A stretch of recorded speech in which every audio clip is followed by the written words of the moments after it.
Sebanyak 230 murid baru Sekolah Rakyat Terintegrasi 1 Kabupaten Sinjai, Sulawesi Selatan memulai masa pengenalan lingkungan sekolah tahun ajaran 2026-2027 pada Senin 13 Juli 2026. Sekolah Rakyat Sinjai dibangun di lingkungan Tanasang, Kelurahan Alehanuai, Kecamatan Sinjai Utara. MPLS tahun ini mengusung tema Gerbang Cahaya Kehidupan sebagai awal pengenalan lingkungan sekolah dan kehidupan berasrama bagi peserta didik baru.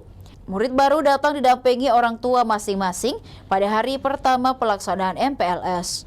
Para murid disambut oleh guru dan panitia yang mengarahkan mereka mengikuti proses registrasi serta pengenalan lingkungan sekolah.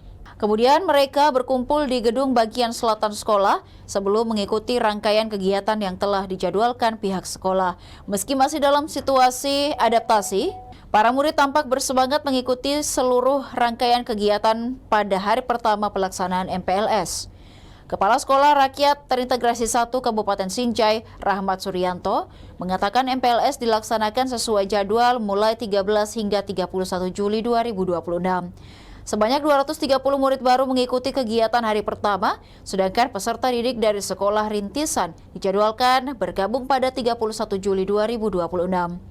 Saat ini Sekolah Rakyat Terintegrasi 1 Kabupaten Sinjai memiliki 305 peserta didik dari jenjang SD, SMP, SMA, dan sekolah rintisan. Jumlah peserta didik baru belum memenuhi kuota karena setiap jenjang ditargetkan menerima sebanyak 90 siswa sesuai rasio. Selama pekan pertama MPLS, peserta mengikuti pemeriksaan kesehatan gratis, tes psikologi, tes akademik, serta pemetaan bakat melalui program DNA Talent. Pada pekan kedua hingga penutupan MPLS, peserta akan memperoleh materi pembinaan dari berbagai narasumber untuk mendukung pembentukan karakter. Izin Pak, terkait Kepala Rakyat Sinjai ini bagaimana Pak? Ya, jadi hari ini hari pertama kami memasuki Sekolah Rakyat Terintegrasi 1 Kabupaten Sinjai di gedung permanen. 10 bulan terakhir kami menempati Sekolah Rakyat Terintegrasi 63 Sinjai di Limpoe. Nah, hari ini merupakan salah satu rangkaian pelaksanaan MPLS dari tanggal 13 sampai 31 Juli. Hari ini adalah proses penyambutan anak-anak untuk menjemput mereka masuk di asrama. Besok dan seterusnya akan berlangsung lagi kegiatan-kegiatan lain yang bersesuaian. Oh, berarti yang Sekolah Rakyat Teluk Limpoe itu dipindahkan semua di sini? Ya, semuanya dipindahkan. Oh, murid dan barang-barang terkait. Jadi hari ini yang masuk itu adalah murid baru. Murid baru sejumlah 230 orang. Untuk murid lama nanti akan membersamai teman-temannya di tanggal 31 Juli. Oh, jadi yang di murid lama itu belum masuk Pak? Belum, nanti tanggal 31. Apa saja rangkaian kegiatan dalam MPLS ini Pak? Jadi di minggu pertama itu selain penyambutan anak hari ini ada juga pelaksanaan CKG besok, cek kesehatan gratis.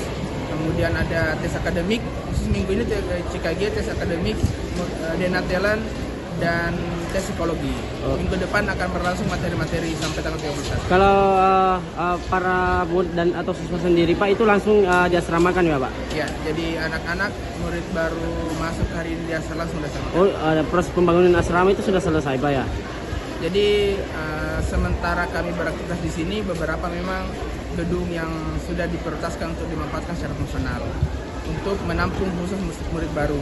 Nanti di tanggal 31 dengan komitmen dari tim project untuk memastikan beberapa gedung lagi yang siap digunakan untuk menampung jumlah murid 305 orang. Oh, siap. Untuk berapa tadi kuota Pak? Untuk kuota keseluruhan berapa? Oh ya, jadi untuk murid baru kuota keseluruhannya itu 270 orang. 270 orang. Tapi khusus jenjang SD masih banyak yang kosong, yang lebih malah jenjang SMP.